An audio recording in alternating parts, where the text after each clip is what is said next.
we interrupt our program to bring you this important message.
Good evening, everybody. Welcome to Thursday night. Welcome to Vikings Uncensored.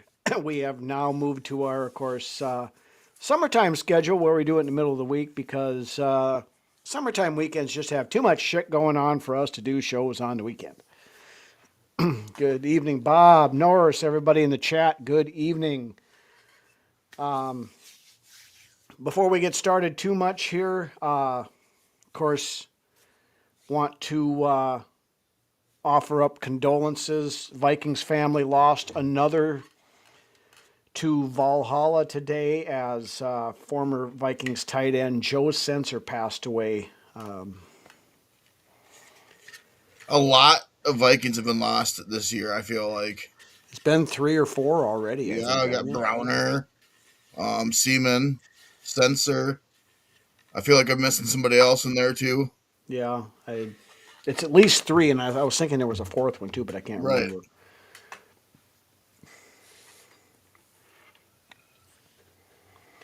But yeah, so prayers go out to the Sensor family. A lot of he's one of those old school guys that a lot of the newer fans probably don't remember playing. Played very well until he got injured. He did, and then of course he was did radio for a while too. So that's probably where I remember him from, probably more than his playing days. But yeah, another one lost. He wasn't that old either. I think he late 60s, something like that. Right, still kind of young. Mm-hmm. But anyway, some big news, though, out of Minnesota, hitting just a little bit before we came on the air here tonight. The Minnesota Vikings have a wide receiver 3. I love 69. Okay, yeah, I thought he was in his late 60s or somewhere. Vikings agreeing to terms with wide receiver Juwan Jennings tonight. Love it. Brunswick is all hot and bothered, and I've been a Jennings guy for a couple of years now. I've been looking at that possibility coming here. I going back, like I said, a couple of years, not really thinking it might ever happen, and then here we are. You fast forward a year and a half, 2 years later, and here we are with Jennings sitting right in our lap. Still a very productive player. I mean, 12 touchdowns last year alone, and last season at wide receiver 3. I mean, he's what, 28 or 20, going to be right, 28, I think, somewhere in there. He's 28. But, yeah, he was here for an interview and then left without a deal. So most people thought it was probably not going to happen. Then, of course, the rumors were coming out that he had actually turned down a $17 million deal with the 49ers and was looking for top-end wide receiver 2 money. According to Ben Gessling, it just came out here a little bit ago, Jennings' contract, it's a 1-year, $8 million guaranteed deal with escalators and options and whatnot that can get it as high as $13 million. So I wish we could have really. I mean, I think we're gonna be looking at receiver high in the draft next year. to be completely honest, either receiver or tight end at least. With Well, speculation that Sadiq was one of our guys. We were looking at, but yeah. I was hoping maybe a 2-year deal on Jennings. But I think it kind of shows that we'll be looking next year in the draft for somebody to Well, step into that. I think what happened with Jennings, with all the talk and everything that's been out there, he obviously wants to be paid. So I think the 1 year deal probably was nobody else is really beating down his door right now. So take this on a 1 year deal, keep your name fresh, go out there and Well, I'll put the tell you one numbers. thing. What's that? I think this instantly makes us the best wide receiver room in the NFL. Oh yeah, As far as the top 3 unit goes. I don't argue that. I mean, yeah, you've got Chase and Higgins over in with the Bengals, but who the hell is their wide receiver 3? I can't even tell you off the top of my head. But They got that one guy that had that preseason last year that was pretty damn good. I can't think of what his name is off the top of my head either, but it was a rookie. I still would put our 3. Yeah, yeah, especially amongst proven players. Right.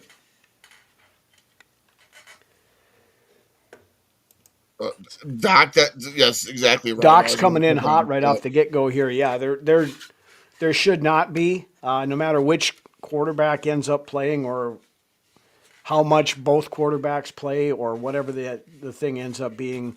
We have a nice list of skill position players on offense. We do. And now we what seems to be a pretty decent offensive line, so there shouldn't be any bitching or moaning next year about this offense at all whatsoever.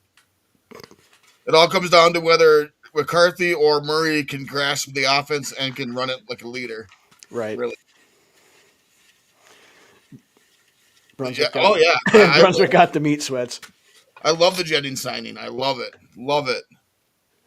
Gary, good evening. Yes, you can't ask for more out of a wide receiver 3 than what we just signed here tonight. So I'm verklempt right now for sure. Yes, discuss amongst yourselves. But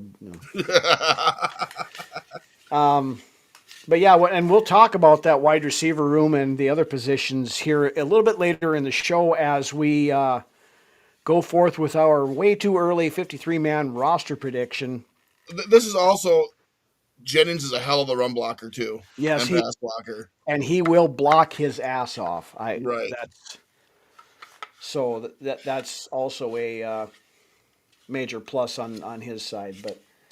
But before we get to the roster predictions, a lot of news coming out about the general manager search this week. Of course, last week we saw the statement from the Wilfs that they were not going to announce any of the candidates until things were finalized. And then, of course, the minute people start getting interview requests, the national media spits them all out there. So as it sits right now, I believe there's 6 or 7. Yes, disgusting act. I forgot to write him down on my notes. Kenny Moore, right? Kenny Moore, yep. He and good buddies with Rogers. They played together over there. So, yeah, I mean, especially if Harrison Smith ain't coming back, I would definitely look and see if we could bring him in on another 1 year prove it deal or whatever too to solidify that safety room a little bit better. Like I said, I'm the more I watch tape on Jacoby Thomas, the more I like him. I'm still concerned with his missed tackle rate, but the guy can. Tackles are all fundamentals. That could be. Yeah, it can be fixed. Figured out. But the guy can pass protect like a mother. And the guy, like I said last week, he could stick him for sure. His hit power is pretty good. He can truck you.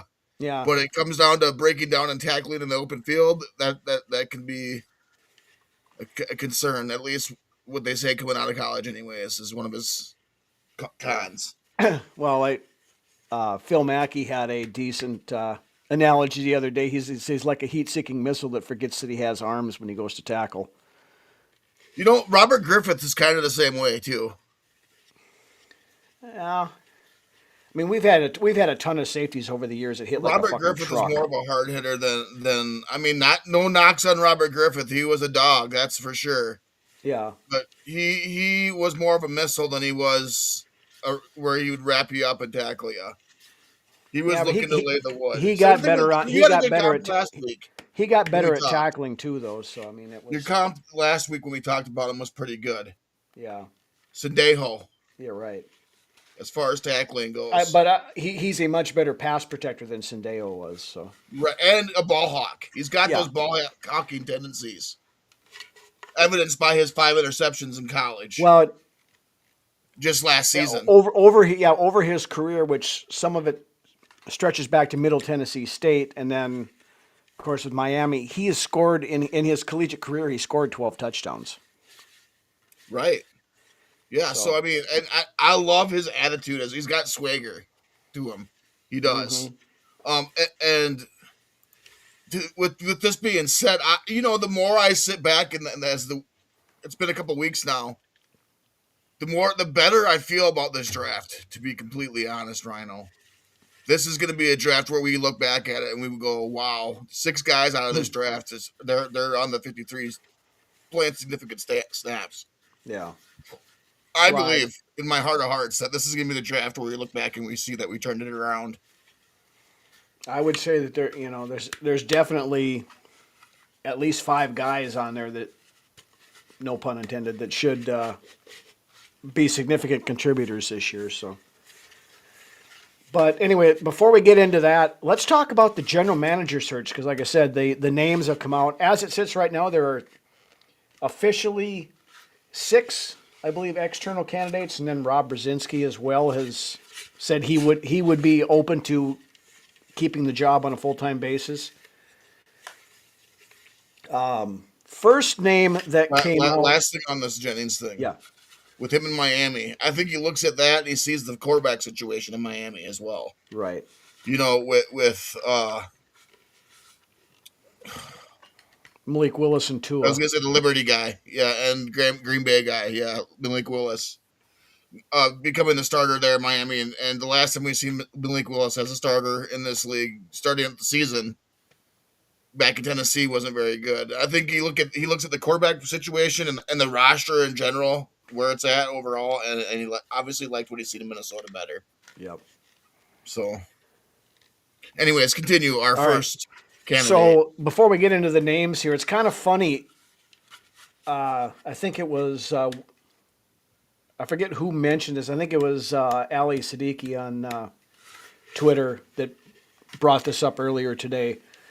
That the Vikings are doing basically the same thing that a lot of teams do with head coaches. You have an offensive coach that flames out, so then they'll go 180 degrees the other way and go defensive guy the next time. With Kwesi being the analytics nerd and all that stuff last time, everybody on this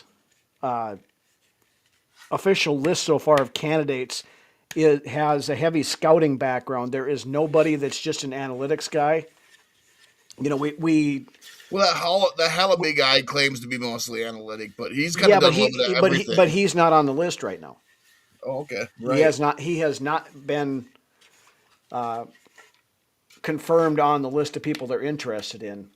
Interesting in and of itself. Okay. Yeah, but so the first guy that came out as a candidate is current Bills assistant general manager Terrence Gray. Now, he was a scout for the Vikings for 11 seasons under Rick Spielman. So he had some Studwell in him then too, as well, as far as leadership. He would have worked with Studwell for a while, yes. Yep. But joined the Bills in 2017. To me, and he's kind of one of the hotter names in as far as general managers and stuff go, but I'm going to say this before we get into the rest of the guys here because it's the Wilfs' track record for hiring people has not, to run this team has not been superb, we'll put it that way. And they tend to default to somebody that they know or somebody that's familiar with the familiarities of being familiar, kind of thing. Or they go off of their trustees Yeah, and what they have to say. or they completely go, out of left field, and then, but then when they go out of left field, like what they did with Quasey, and when it falls on their face, then their default is to go back to something safe. Please, I'm begging you, Mark, Ziggy, Leonard, whoever's, and I know you guys watch the show religiously, but Right. don't default to that. Hire the best person for the job. Right. Don't hire. We don't.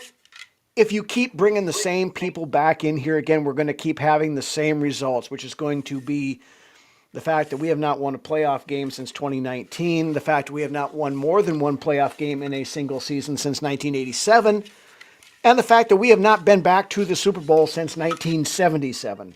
Right. Right. Terrence Gray was also the guy who was involved in the Diggs trade, Yep. yes.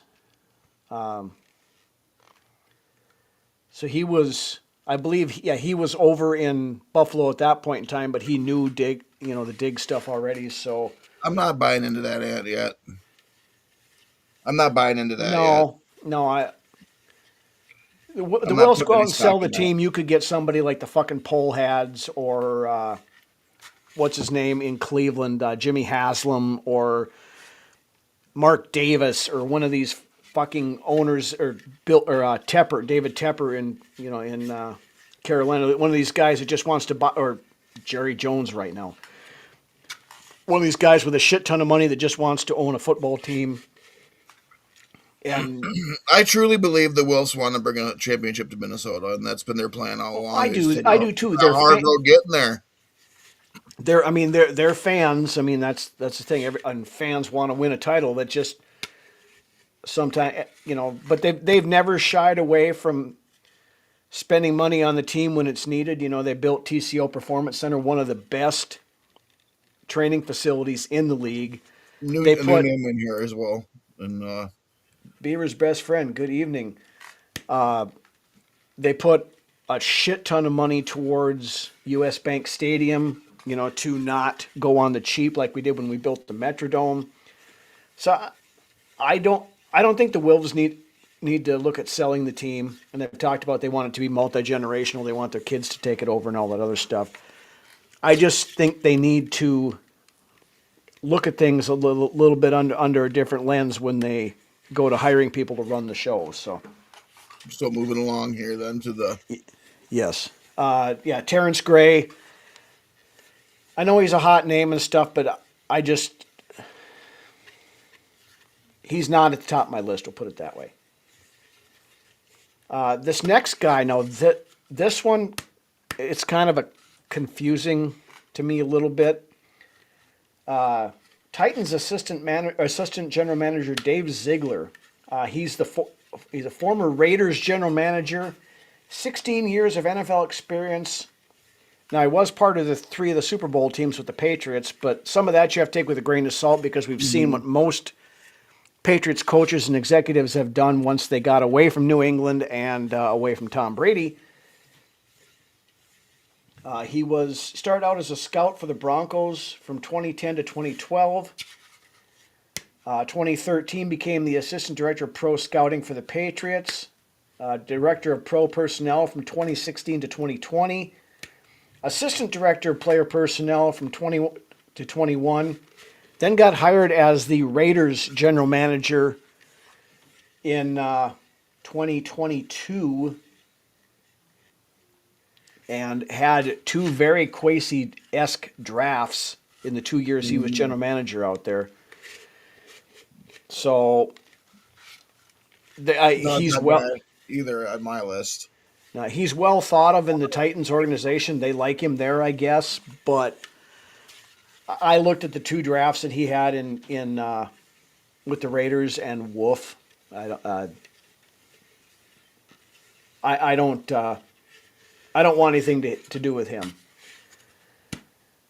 Third guy on the list is R.J. Gillen, assistant general manager for the San Francisco 49ers.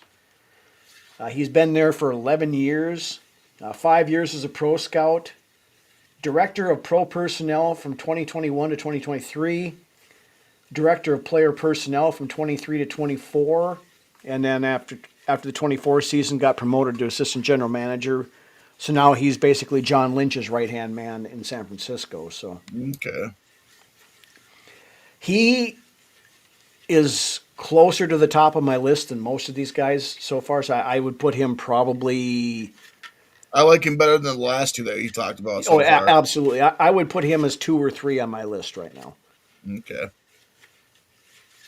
Third guy on the list, and this guy is the one that you see a lot of people that are just fawning over.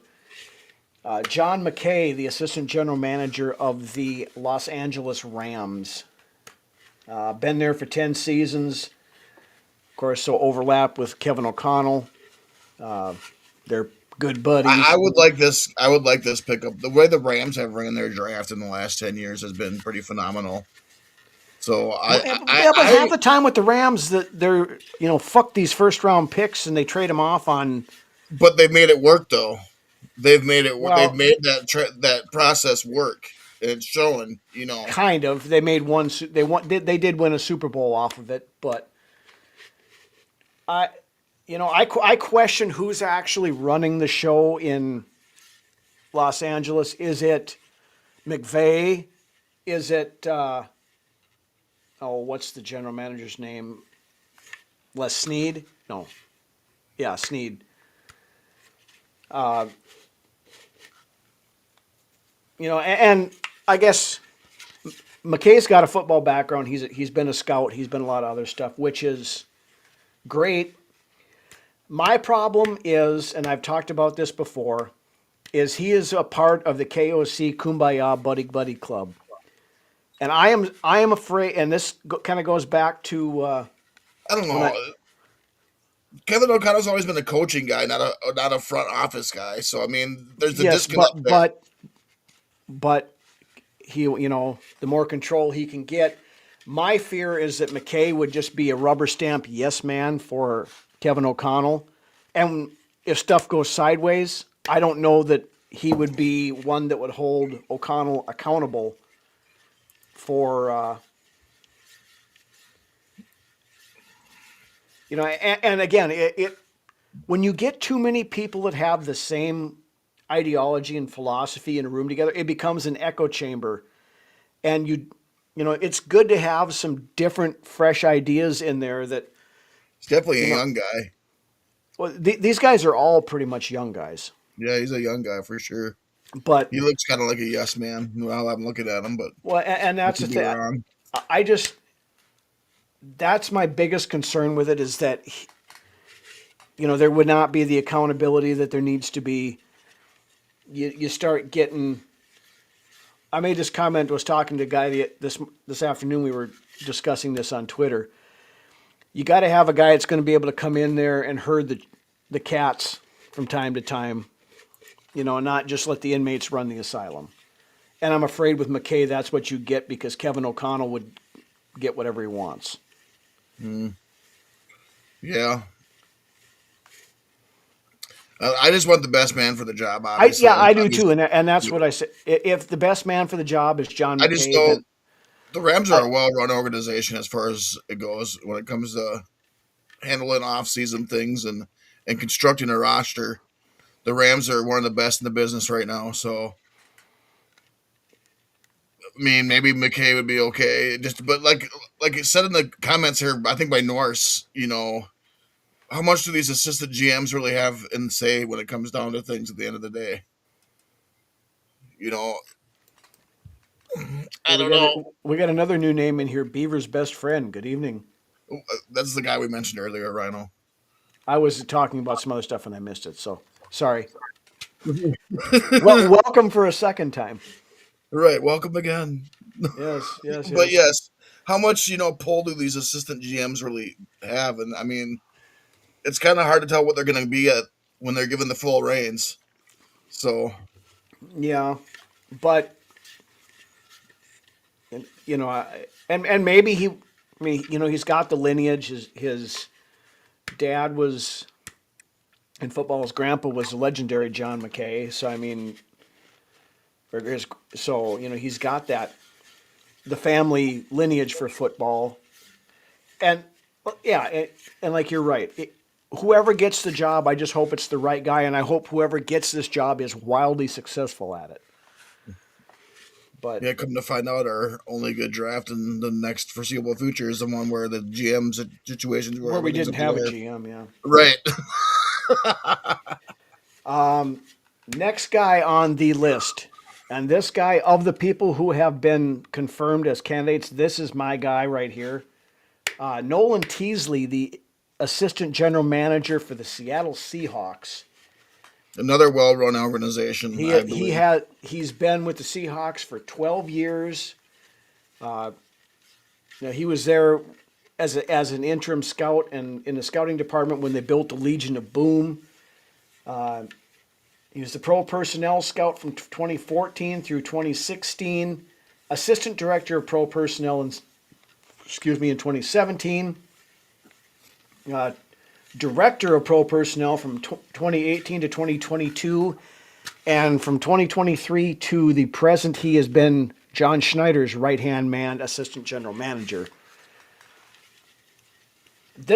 I like what I see at it, and like you said, the Seattle Seahawks are a very well-run organization. I love what John Schneider's one of the top 2 or 3 general managers in the league. Right. And if you've worked for the guy for 13 years, I would hope that some of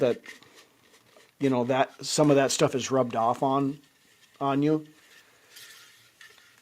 I said this when we first started. I wanted somebody from a organization with a history of winning. That would be Teasley. That would have been a well-run organization, right? Yes. Not somebody from the Browns or the fucking somewhere that's a dumpster fire right now. Yeah, I don't want somebody that's worked for the Cleveland Browns or the Raiders or the Saints. The Saints, and yeah. But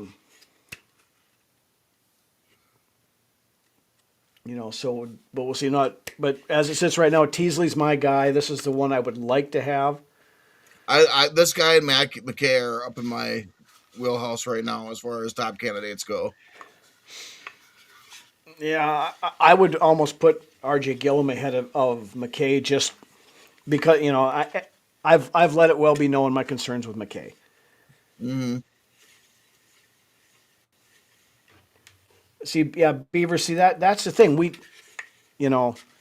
I'm not sure who actually runs things in. Now you see in the draft this year when they took the quarterback from Alabama Simpson. in the first, Ty Simpson.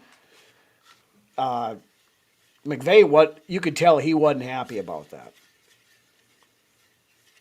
So that was a Snead pick. That wasn't a McVay pick. But there's been a lot of times over the years. This is probably I think the first time they had a first round pick in the last 3 years. Mm-hmm. They say fuck them first round picks and they just go trade them off on proven players, which can work because they proved that it did work, but everything has to go absolutely freaking right. And we are the Minnesota Vikings. We are not the Los Angeles Rams. We know things very rarely go exactly perfectly right the way they're supposed to. So I love it. Love it. Coming in right away, spitting facts, Baron. Yes. Yep. Love it. Also, 12 touchdowns last season at the wide receiver 3 position. Well, Jennings actually was more like wide receiver 2 to wide receiver 1. He was asked to do a lot more last season. A lot of the year, and that's why he never signed, because when he did that, he assumed that other teams would look at him in that light, which they didn't necessarily do either. He is the best wide receiver 3 in the league. Yep. And he's a Vikings right now. He's a Viking right now, so I'm all happy about that. Right. As far as Ty Simpson, this is actually a perfect scenario for Simpson himself because he gets to sit behind Stafford for at least another year, learn from McVay, learn from Stafford. Not going to be pressed into no pressure at all whatsoever to go in. None at all. Yeah, this is an ideal situation for Simpson. Yeah, Brzezinski. Might as well talk about him since Doc brought him up here. He's also in the mix. I would like to. I mean, he could just go back to being the money guy, which, he's got the job security there. He'd have that job as long as he wants it. I could I see think there was them. already a plan in place before Brzezinski, took the interim GM job. So Yeah, I'm sure he'll be happy with whatever the there, organization there, there decides is to do. always the possibility that they could make Rob like the president of football operations or something like that. I think he's Basically, held that title before. kind of in the when they had the isosceles of ineptitude back when Right. Childress was here, but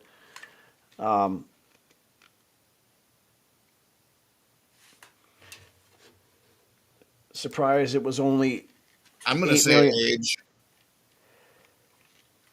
Because Well, Naylor's but Naylor got signed to be the basically right now he's more or he's less wide receiver one, and wide receiver one with the Raiders until proven Penny Ruggs otherwise. gets signed. Yeah, but Josh, good evening. But it worked out for us because we got Jennings for less than what we would have got re-signed Naylor for. So Right. I'll take it. But yeah, with Brzezinski, wasn't sure about the draft when it was happening, but like you said earlier, as I sit back and kind of digest it and dig into it a little bit more, I don't mind what they did this time. No, this is going to be a hell of a good draft when we look back at it in 3 or 4 years. This is going to be the draft that turned it all around. And we needed this. We needed a draft like this, and we needed this influx of youth into this roster. Yeah. Absolutely was direly needed. I saw something just before we came on the show here. Last year we were like, what, bottom 5 in the league in as far as oldest teams in the league, and now I think we're like 7th youngest or something like that. Right. So, yeah, I mean, time will tell, but we got one other confirmed and one rumored here, so we'll hit these guys, and then we'll get into the roster Way stuff. too early roster predictions. Yep. Last guy confirmed is Chad Alexander, the assistant general manager for the Los Angeles Chargers of San Diego. He's been around the league for quite a while. What a slut. Yeah. He's not Diana Rossini. Yes, I went there. But he was assistant pro personnel from 1999 to 2002, scout from 03 to 09, and assistant director of player personnel from 09 to 2019, all with the Baltimore Ravens. Director of player personnel for the Jets from 2019 to 2023, and then 2024 to current, or 2023 to, 24 to current, has been the assistant general manager for the Chargers. So, I don't really have an opinion on this guy one way or the other.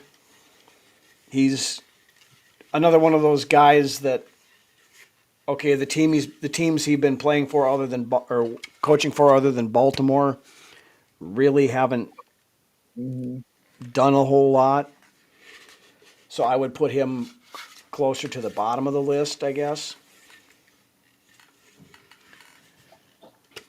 One other guy that has been mentioned, and I'm going to say this straight out, if this guy gets the job, I am personally going to drive to Eagan, go to TCO Performance Center, find Mark and Ziggy, and I am going to make sure I'm wearing my steel-toed work boots and do my best Will Reichert impersonation on their fucking nutsacks. Fans have been freaking out over this since they've seen his name listed as a possibility. And I don't blame fans because I'm right in the same boat as you, Rhino. Yeah. But, and to the team's credit, he has not been announced as a candidate, but this was brought up by some NFL Why insider. is he even still here? I Let forgot. this guy go. Show him the door. Yeah. Ryan Grigson, current assistant general manager for the Minnesota Vikings. Like, I don't even want to see This his guy name got one of the listed. best quarterback prospects in the last 30 years to retire at age 28 because he was getting his ass kicked so bad. 4 years of a draft, other than Andrew Luck and T.Y. Hilton, he drafted approximately 0 Pro Bowlers. And I was the third alternate for the fucking Pro Bowl this last year. So, I mean, it's not hard to draft somebody who can qualify for the Pro Bowl anymore. No, Pro Bowl is not as prestigious as it used to be. But, and our buddy Forno had a article on this I read here earlier this afternoon. Apparently, Grigson and Flores are kind of tight. Did not know that, but I did not know that either. Doc, yes, we will fucking riot. And that's the thing that the Wills would have to understand with that is if they hire that dumb son of a bitch, the fan base is going to revolt. Yeah, Ant, you would be a better GM than Grigson, and that's saying a lot. If it, all, I mean, we love you, Ant. We give you a lot of shit, mainly because of the keyboard threats that you get from time to time. But yes, you would be a better general manager than Ryan Grigson. So my dog would be a better general manager than Ryan Grigson. Like I said, why is he even here still? Why is he even still here? He should have been fired. He should have never been hired in the first fucking place. But he should have been shown the fucking door right behind Kwesi. So, but more to come on the general manager search. That's kind of where we're sitting right now. Not sure when the interviews are going to occur, but I'll be happy when it's done and somebody's hired. And unless it's Ryan Grigson, then I'm going to be fucking pissed for 6 months. Right, then we start flipping tables and turning over cop cars. Right, flipping cop cars and turning over tables or whatever. Yeah, either or both. No, Banks isn't going to sit the whole year. No. Right as it sits right now, Banks he's not going to make mini camps and stuff like that, but they expect him to be ready probably July-ish, which would. No, you're starting 3 down linemen are Banks, Citrus, and Redmond in that order on that line. Yep. But that's a good segue though over into the way too early 53-man roster predictions. So let's roll into that. We typically 25-ish guy. Usually they try to split it pretty evenly, 25, and 3, but sometimes they end up with 1 or 2 more on one side than the other. Yeah, that's just who they covet more at certain positions. Right. But let's start on the offensive side of things. Of course, at the most important position, quarterback. I got 3. Vikings currently have 4 on the roster. Yes, I have 3 as well. We currently have Kyler Murray, J.J. McCarthy, Carson Wentz, and Max Brosmer.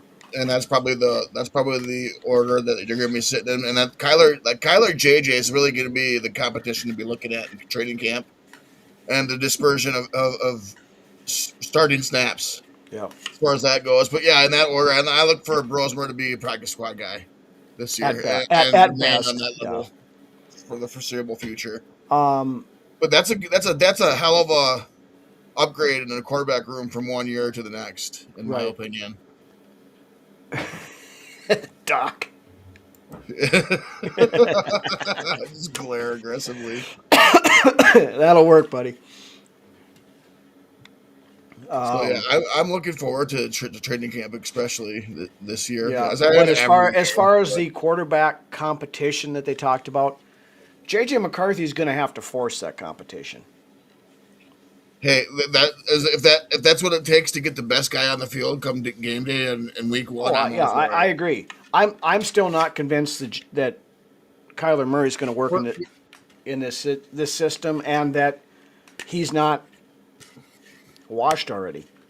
Either way, whoever's starting on day 1 for the Vikings is going to be the best version of the quarterback that we're going to have lead this team going into this season. Hopefully, yeah. I believe it. I believe that Kyler could do well in this system. I believe JJ could do well in this system. It just comes down to who fucking wants it and who gets it at the end of the day. And we know worst case scenario, Carson Wentz can operate the offense too. And that's just it. Carson Wentz is a high end backup. Yep. But I truly believe Kyler can get it done, and I truly believe JJ can get it done. It comes down to who the coaches want to start in week 1 and who ultimately wins that competition. But I believe in both guys. I believe JJ and Kyler Murray. I mean, it's not like I can't. So you can believe in both guys. I'm not the coach. I don't have to you can. I'm withholding judgment until I see how both of them play. But I think they're both more than capable of doing that quarterback one job. They're both capable of it, but can they? Or will they? I guess. Well, given the tools they have, right. I sure hope so. Now moving forward into running back here. All right, running back. I have 3. I have right now on the roster we have Aaron Jones, Jordan Mason, Damon Claiborne, Xavier Scott, and undrafted free agent Kajon Owens. I got Bredesen mixed in here with my running backs, but I got 4. Being said, and Bredesen, who's an H-back, yeah. I got Jones, Mason, Claiborne, and Bredesen making the final 53. Who? Jones, Mason, Claiborne, and Bredesen. Yeah, I would go with that. Xavier Scott, they kind of like him. I think he'll be practice squad guy because running backs tend to get hurt. Aaron Jones at 31. Bredesen will definitely be practice squad, or not Bredesen, but Bredeson's on the roster. Will be a good practice squad guy and somebody that we could easily call up if needed him. But yeah, that Bredesen, he's a glue guy. He truly is a locker room glue guy. That is going to be a lot of fans' favorite players. He is.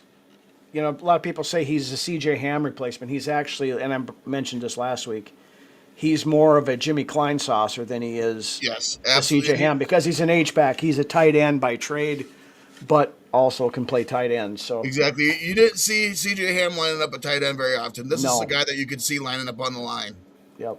So flipping cars, what kind of PEDs are you using?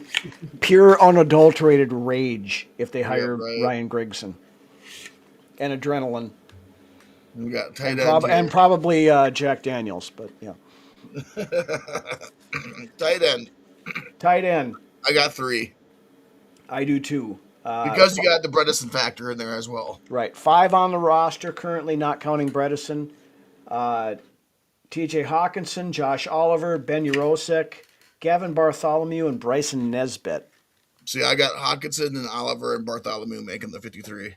Okay. I have Urosek over Bartholomew just because I haven't seen anything out of Bartholomew. That's going to be a quiet training camp battle right there for that tight end 3. Yeah. Coming down between Bartholomew and Urosek, I believe. Nesbitt possibly as well.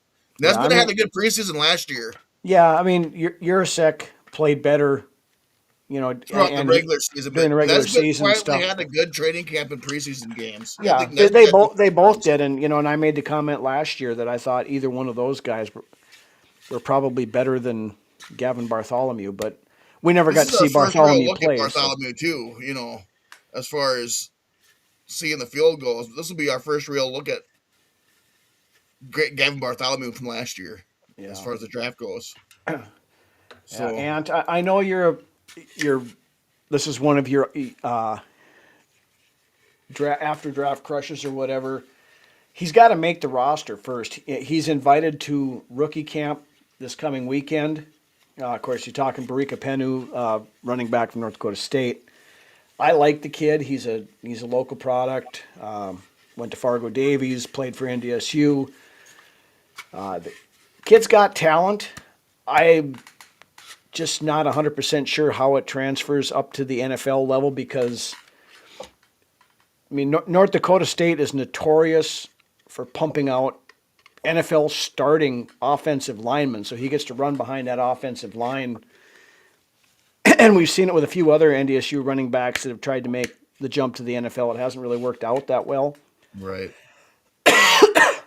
I'd love to see him on there, but I'm not holding out holding my breath for it. Yeah, I honestly think that the tight end 3 comes down to Bartholomew, Urasek, and Nesbitt fighting it out in training camp and preseason Barika game. Penn was a running back, not a tight end, but right, yeah.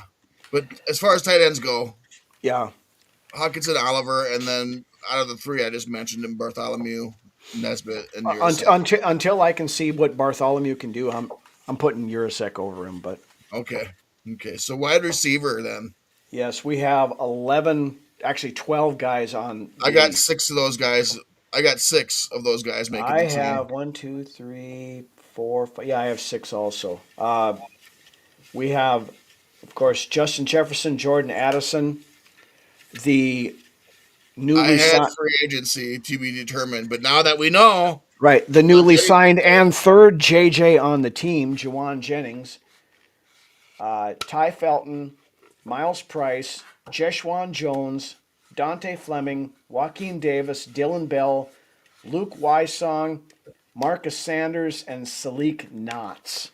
yeah, my 6 to make the team are JJ, Jordan Addison, Juwan Jennings. That's your top 3 guys. Yep. Ty Felton, Miles Price, and Dylan Bell.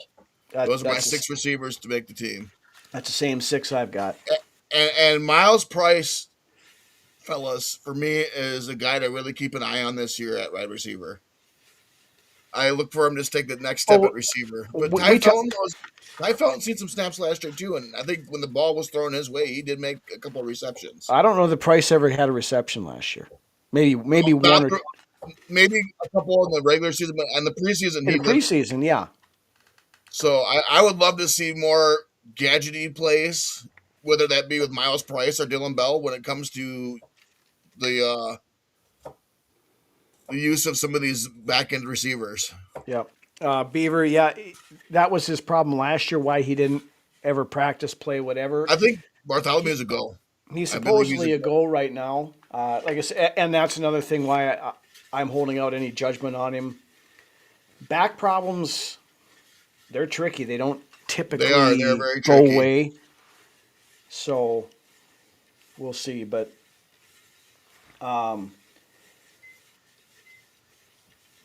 so yeah, I have the same wide receiver group you do. Pretty cut and dry. You got Bell making the 53 too. I do as well.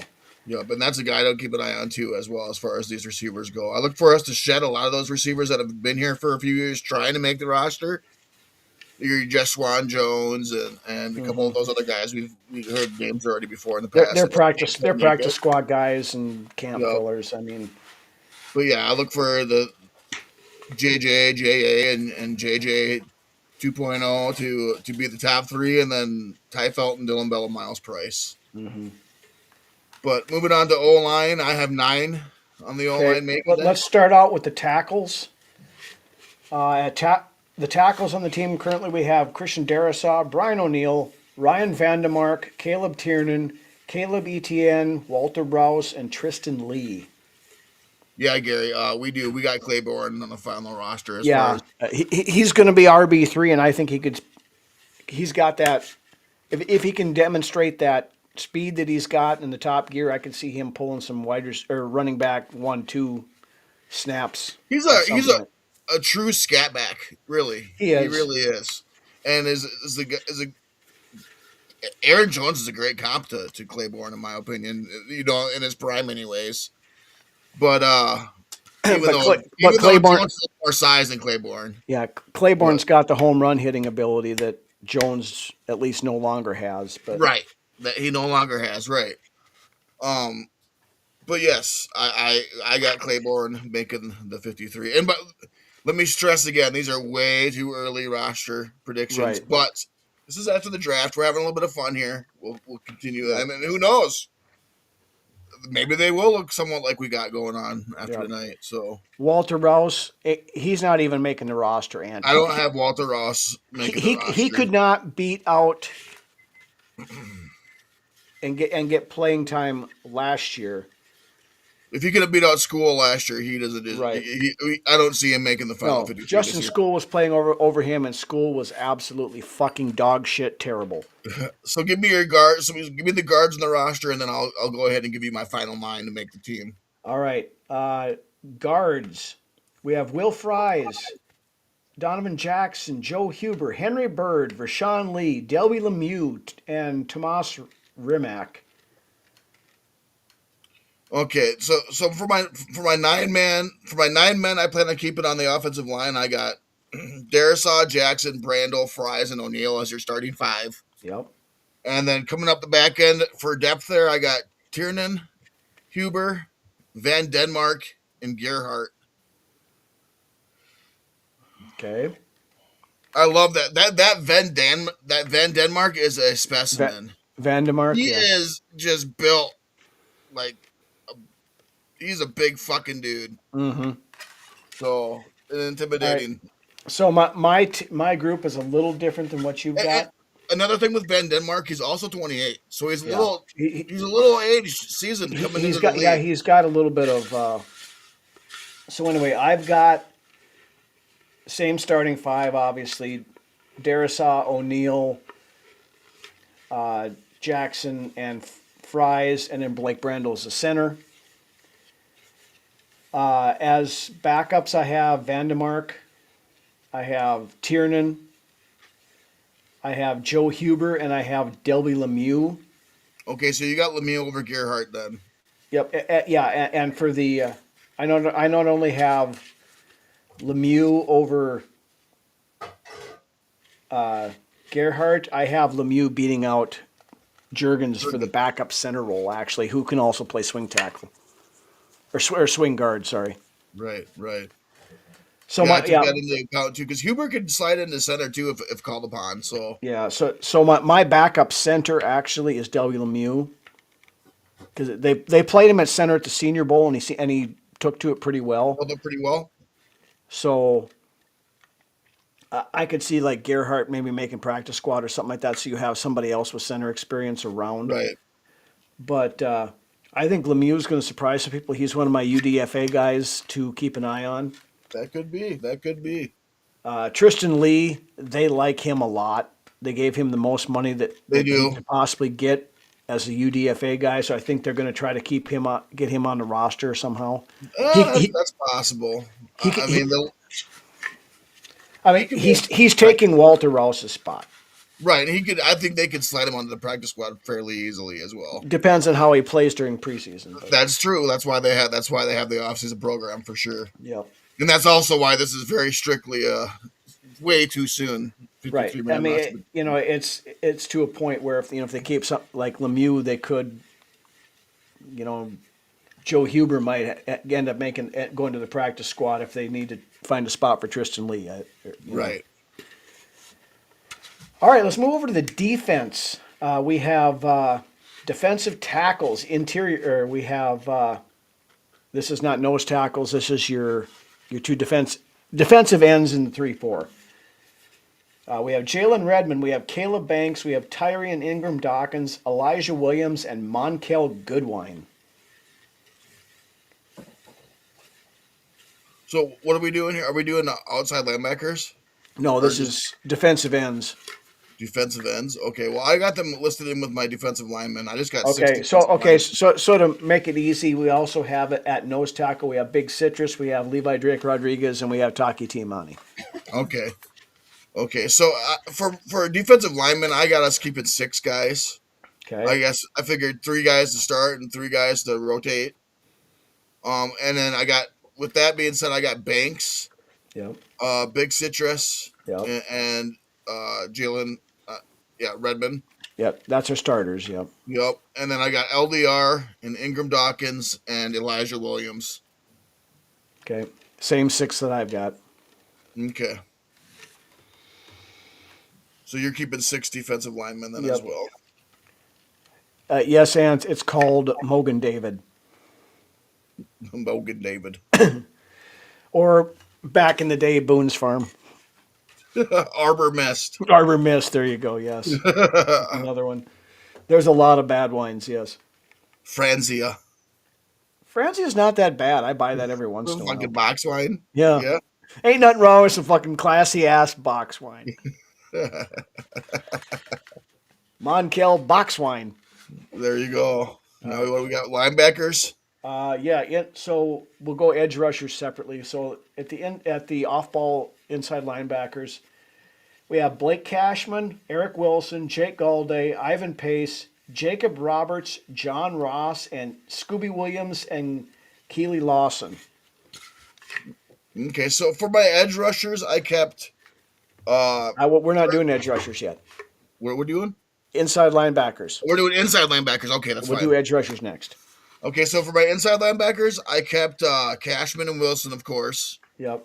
as your starters. I did end up keeping Pace Jr.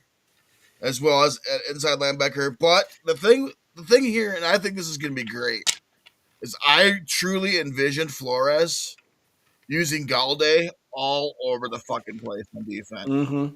I mean, not just primarily at edge. I look for him to be using him at inside. He's a guy that if Wilson or Cashman goes down, you're plugging Galladay in there, and that goes well. Even if Eagle goes down, you're plugging Galladay in there. Yep, and I love Blake Cashman, but it's not an if he goes down. It seems with Cashman, it's when he goes down. He typically misses a couple 3 games a year. And I look for Galladay to be a huge fan favorite. Easily starting out really going into the season. That after the first 4 games of the year, you're gonna be like, "Wow, this guy can fucking ball." But yeah, to your point, he's also got a lot of similarities to Andrew Van Ginkel. Even looks like him a little bit. A little bit.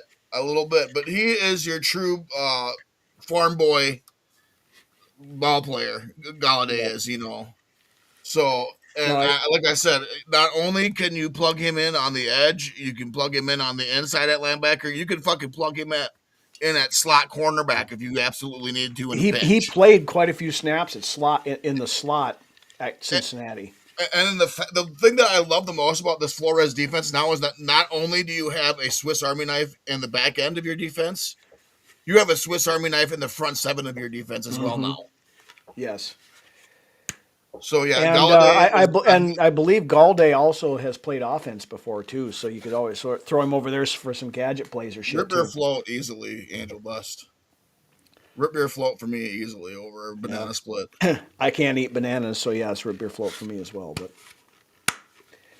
all right, exactly, Lone Wolf. That Galday pick is going to be fans are going to love this kid. Yep, fans are going to love this Jake Galday kid come the end of the season. That I look for him to be a big fan favorite on that defense, like Chad Greenway-esque. Yeah, no, so I really like this pick, and I think this kid's going to be really good for us for quite a while. But like I said, now you got your Swiss Army knife and Metellus in the back end, and your Swiss Army knife and Galladay in the front 7. Mm-hmm. And I mean, I could see Galladay playing along the defensive line too if they ask him to at end. Not obviously anywhere in the nose technique or whatever, but on the ends, I could see him out there with his hand in the dirt every once in a while too. Yep. Where's Austin Keys? He technically is listed as an edge rusher. Right. I don't even think he's on the roster. I'm not even sure that he's on the roster right now. Yeah. But yeah, let's talk edge rushers. Edge rushers. Yeah, Austin Keys is not on the roster. I pulled this up today, and so I don't think they re-signed him. But edge rushers, we have Andrew Van Ginkel, Dallas Turner, Bo Richter, Tyler Batty, Chaz Chambliss, Cameron Stewart, Jordan Bothello, and Arden Walker. Now here on the edge, I got Scooby kind of mixed in there too. I think he could make it as either an inside guy or an outside guy at linebacker as far as that goes. So anyways, with edge, I got Turner, Gink, Richter. I know this coaching staff is high on Chambliss. Mm-hmm. From all the things I heard last year about this kid. And then I got Scooby Williams also in there as a kind of a tweener between inside and outside linebacker. I think you could develop him either or. Yeah, Sid, I had Scooby and Ivan Pace as bubble guys. One of those two makes it as an inside linebacker. Yeah, as far as my linebackers go, from edge to inside, I got Turner, Gink, Richter, Chambliss, Scooby Williams, Cashman, Wilson, Pace Jr., and Galladay. I got 9 linebackers making the roster. So I have Van Ginkel, Turner, Bo Richter, Chaz Chambliss, Cameron Stewart. I think is a guy that he's going to fight for a roster spot. I'm not necessarily putting him on the roster right now, but he's a name to watch. Then on the inside, I have Blake Cashman, Eric Wilson, Galday, who of course can play outside as well. And then, like I said, either Ivan Pace or Scooby Williams making it. I like that. I like that. Yep. Like I said, I got 9 linebackers, and yes, I like that list as well with Scooby and Pace possibly making the. I could see more. I mean, I think the sky's the limit for Dallas Turner, and the way, especially the way he ended last year. Right. I mean, I he mean, had he had 8 sacks as a backup for over half of the season, but when he is ready to bask. Yeah. He is ready. He's ready to have a good season. I think they're going to unleash Dallas Turner onto the league at the right time. Lone Wolf has Dallas Turner with 15 sacks. Not out of the realm of possibility. I would say I'm going to go at least 12. We'll put it that way. I don't want to overpressure the kid, but he had 8 last year in a largely a backup role. Now he's going into the position. And the position he was meant to play. He's not playing on Van Ginkel's side. Like he's not a Van Ginkel edge rusher. He is a Jonathan Grenard. Pin your ears back and go get the quarterback. The thing I like the most about the Turner taking over this year is he's going to be able to go in with that quiet mind because he's going to know exactly what's expected of him and what is asked of him on each and every play. Yep. So he's going to know his assignments a lot better than he would have known 2 years coming into the league. He's going to be ready, and he will step to the plate. He's going to swing. Yep. And I believe he's going to swing big. Yep. So all right, on to the cornerbacks. We have Byron Murphy Jr., Isaiah Rodgers. We got Ingram Dawkins making the roster. He's one of our 6. Yep. I have him as one of the defensive ends.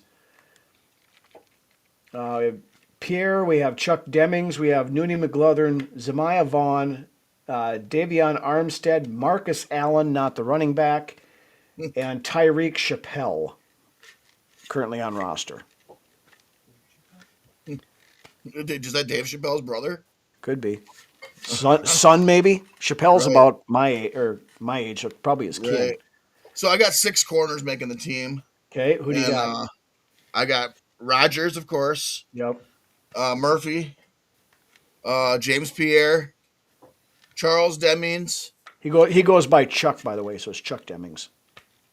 Chuck Demings, Nudie McLaughlin, and Zemiah Vaughn. I like that length in Vaughn. He's a 6'5" corner, so that's some size. Yeah, corner. They liked him last year. I know he just wasn't quite ready. So, and we've talked about this before. You know, the young guys have a little hard time grasping Flores' defense. Sometimes he's a year into the system now. So yeah, I think it bodes well for him. And for coming from a small school in Demings, it says a lot when he gets drafted in the 5th round. I think we took Demings in. Yeah. So, I mean, I look for him to come into training camp looking to make a spot in the final 53. Absolutely. And the guy was a ball hawk. Yeah, it was at a lower level college, but you know, we talked about this before too. If you can play, you can play. Exactly. If he can make those plays, that means that he can make them if they're presented to him. So I would love to see what he brings. I'm going to keep keeping a close eye on him when it comes to training camp. Him and Scooby Williams too on defense is really intriguing to me. Yeah. But yeah, I got the same group of cornerbacks you do. So Murphy and Rodgers, obviously. Pierre, obviously, we signed him up. I like what Chuck Demings brings. Like I said, 5th round pick. Yeah. And for coming from a small school, just being able to get drafted says a lot. Right. But to go in the 5th round, you got to have some talent. So, and Stephen F. Austin's hasn't historically been that great. That's like being the best player in that whole division or in that whole conference or whatever that might be. Charles or Chuck getting drafted in the 5th round. I mean, you're looking at the best player in that bracket. Do I think AAA? Yeah, maybe AAA. FCS. Okay. But but Stephen F. Austin's not in a great conference either. But regardless, I like what I've seen out of him. I have seen He's got a some of good the RAS score. yeah. So one of the top RAS scores, I believe, in the class. So Yeah. Stephen F. Austin's had 38 NFL. That's a as our buddy Drew Bunting would say, that is a very tasty tidbit there, Norse. Thanks for it throwing that up there. absolutely is. It absolutely is. So moving on to the last defensive unit. We have safeties. On Right. the roster currently, we have Josh Metellus, Jay Ward, Theo Jackson, Jacoby Thomas, Tavier Thomas, Khalif Heliassi, and Jacob Thomas. So we've got a whole raft of Thomases on the roster here. And this is going off the belief that Smith isn't coming back this year for Correct. me. I got 4 guys making the roster. And Metellus, who is your Swiss Army knife at the back end, he's not Yep. really your set free safety or strong safety. You kind of he's your rover, to say the least. Using the baseball term here, Right. your rover of that defense. And then you got Jay Ward, who I believe has played himself into his starting role coming into this next season, which might be saying enough in and of itself. And then after that, I got Jacoby Thomas, who may be starting week 1. It's possible. It's a possibility. And Theo Jackson, who's is a bubble guy for me. Tavier Thomas, just for his. I'm looking at special teams here now. Tavier Thomas, although Tavier Thomas was one of the guys who broke contain on that goddamn kick return against the Bears when Duvernay ran it back and we ended up losing. So, yeah, he did have a couple of other stupid penalties during the season too. I actually think Jay Ward played pretty fairly well last year. I think he played better than Theo Jackson did, and that says a lot. Yeah, so. Jay Ward has come a long way in the last year or so, I think. Exactly, Josh. I hope he does too. I hope he keeps improving as well. So, I mean, it comes down to just him being able to digest the playbook and knowing where he needs to be in his assignments. Yep. I think with Jay Ward. Yep. So for me, yeah, I've got trying to get Metellus back to that Swiss Army knife role. They tried to have more out of necessity than anything else. He played a lot more traditional safety last year, which is not. Wilson's making the roster. He's definitely Wilson's making the roster. Stamped into the roster, absolutely. Yep. So I have Metellus being that Swiss Army knife that he played back in 2024 when he played so well. With all these safeties and corners being said, I believe going into the offseason, that's still a spot that we could improve as far as we talked about the cat free agency from Indy that just got released today that could potentially come in and play. I mean, there's always that second and third wave of free agency. You got the one right before training camp, and then you got the one where they're coming down the cut downs and whatever all else. But where they have the third wave of free agency too, where there's some big names that you could possibly get that could at least hold you over for a year. Yep. If Harrison Smith isn't coming back, right. So yes, and again, we're operating on the assumption that Harry's not coming back. He still might. My only area of concern, really, my biggest area of concern on the roster would be our back end on defense. Yeah. As far as that goes. But if the front seven does its job, that's kind of the Flores theory. You don't need to have shutdown corners and stuff in the back end if the front seven's doing their job. People don't realize that our pass defense was actually 4th in the league last year at the end of the season. Yep. And we've drastically beefed up the run defense this year, so that should help too. Yes. But yeah, for safeties for me, I got Metellus going back to his Swiss Army knife role. I have, as it sits right now, Jay Ward starting in the Harrison Smith type position. Then I have Jacoby Thomas going in, kind of playing that Cam Bynum role that we had a couple years ago. Yep. So those are my 4 safeties.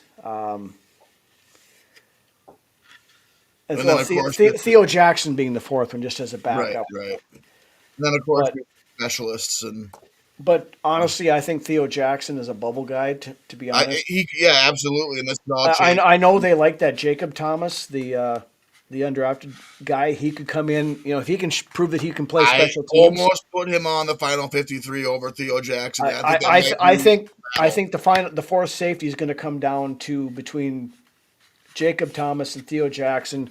I kind of want to see it just so we have a Jacob Thomas and Jacoby Thomas on the roster at the same time. Right, just for the headache of it all. Right. But I mean, it's going to come down to who plays special teams better. I think for that final. Yeah, safety. and that's so many of these depth positions is if you can be play special teams, you're going to have the leg up to make a spot on the roster. So then we just got the specialists left. Starting off with the kicker, we got Will Reichert. That's enough said. Yeah, he's arguably one of the better fucking players on the team last year. Right. So, and you take away the miss across seas because of the wire. I mean, he only missed one fucking field goal all year last year. So, yep. We don't have the Jackson 5 ant. We got the Thomas 3 back in the safeties there. So. And of course, our long snapper and then Mr. Time himself, Andrew DePaulo. Yeah, he's another one of those constants in life: death taxes and stability at long snapper. Yep. And then I honestly think punter could come down to. But the thing is here with Thornton is he's one of those. He's a world player, so he doesn't count. He doesn't count against the roster until final cutdowns. And you could safe keep him as well as you could block him from going anywhere. I believe, right? But so I think as far as punting goes, if it's straight up punting, Thorson beats out Johnny Hecker. That's possible. I think it's going to be Thorson Thorson's like the Will Reichert of kicking. He can. I mean, he's booming 70-yard punts. Yeah. The only thing that's hurting Thorson, and it's not say that he can't, but he's got to work on it, is he's not a holder. Okay. So he's got to work on that. If he can figure out how to hold the ball properly for Reichert, then I think it's a foregone conclusion that Thorson is our punter.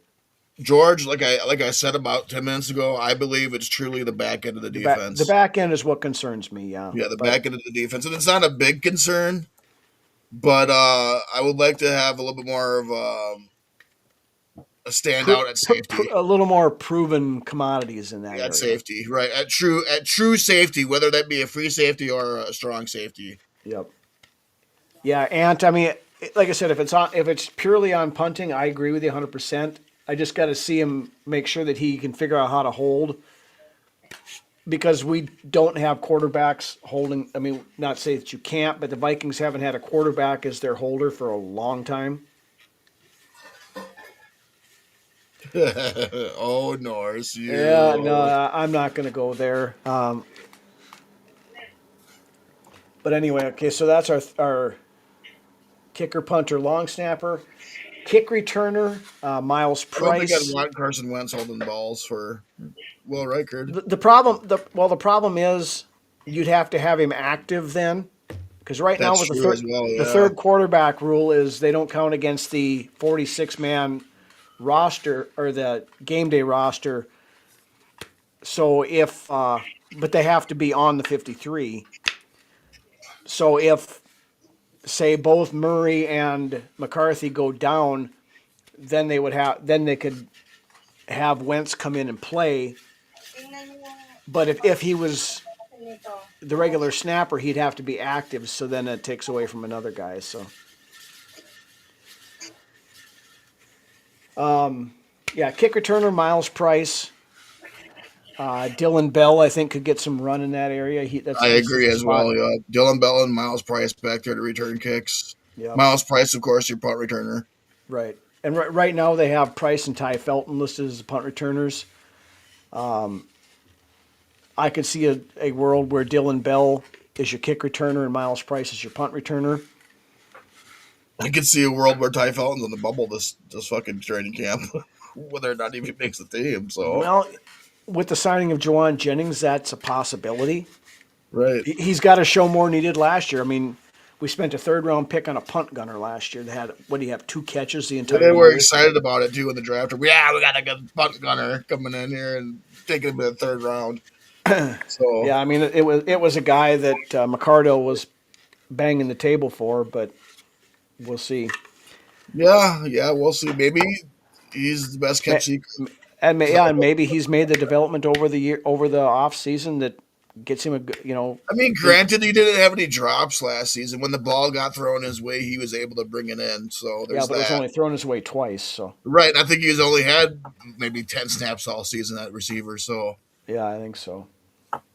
So, yeah, but anyway, anyways. yeah, we've gone on about an hour 15 here, so I think we'll put a wraps on it for tonight. You got anything else you want to hit before we call her? I think we pretty much nailed everything tonight as far as roster goes. All right. Again, this is our way too early predictions, subject to change, and we reserve the right to completely disavow anything that we said tonight. So, but anyway, yeah, we'll keep going here as the off season rolls on. Schedule release comes up next week. So I forget, was it Tuesday or Wednesday? I think they're supposed to release it, but I agree, Lone Wolf, when you say that. I do too. Yeah. I think with Naylor, the reason it took Naylor 3 years is because the fucking guy couldn't stay healthy. For the There's first 2 that. years. Plus, you had people ahead of him that were playing well enough to keep the spot too. So, Like I said, it comes down to obviously JJ or Kyler Murray, but whoever that might be, they're going to get the best version of it. You're going to get the best version of whomever is quarterback of this team coming into week one. I believe Kyler can get it done, and I believe JJ can get it done, but who's ever coming in is going to be the best version of them. Right now, it's Kyler Murray's job to lose, but if JJ McCarthy is your starting quarterback, it's because he earned it. I think whoever gets it, it's because they earned it. I truly do. I think, like you said, Murray's probably got the easier, straighter path to it. Yeah. But I think whoever takes the field week one as a starter for the Vikings is going to have the best chance to win this team some games. Yeah. Whether that be Kyler Murray, whom I do believe can get the job done at a high level, or whether it be JJ McCarthy, who I believe could possibly be the future of this franchise that can get it done too. So, Norris, I'm with you on this one. I'm still not sold on Kyler Murray. I've never been sold on Kyler Murray. listen, I'm not gonna sit here and say that me liking one quarterback or the other is heresy. No, I know, but I'm not gonna split the team either and say, well, I'm team 9 or team whatever fucking Murray's. What is it, 1? Yeah, he's one. No, and I get that, but just my personal thoughts on the whole situation is I'm not giving up a 9 either by any means. I don't trust Kyler Murray. I've never been a big Kyler Murray guy, and I don't know that it's going to work with him. I just think Murray's don't. Gonna light it up. If he makes a starting job, I hope he wins 20 fucking games. Right. I think, like I I will said, support whichever one of them is taking snaps under center, or whether it's one of those two, whether it's Carson Wentz. I will cheer my ass off no matter who's under center. I've said in the past, I don't care if the devil himself puts on a purple jersey as long as we win a Super Bowl. Both of these guys are going to have chips on their shoulders. And like I said, come week one, whoever fucking climbs that mountain and takes that quarterback one role, they're going to run with it. And we're going to get a hell of a lot better quarterback play out of this season than what we did last year. Well, whether that be Murray or McCarthy. Here's the thing. With Kyler Murray, if he doesn't ball out this year, he's never going to, because this is his chance to go out and get a big fat contract next year. And if he falls on his ass, he's going to be a backup for the rest of his career. I truly believe, knock on wood, we are destined for some great quarterback play this season and overall good play this coming season. So time will tell. And that's the Viking way the last 15 years. Every other year, we have a good season. So yeah.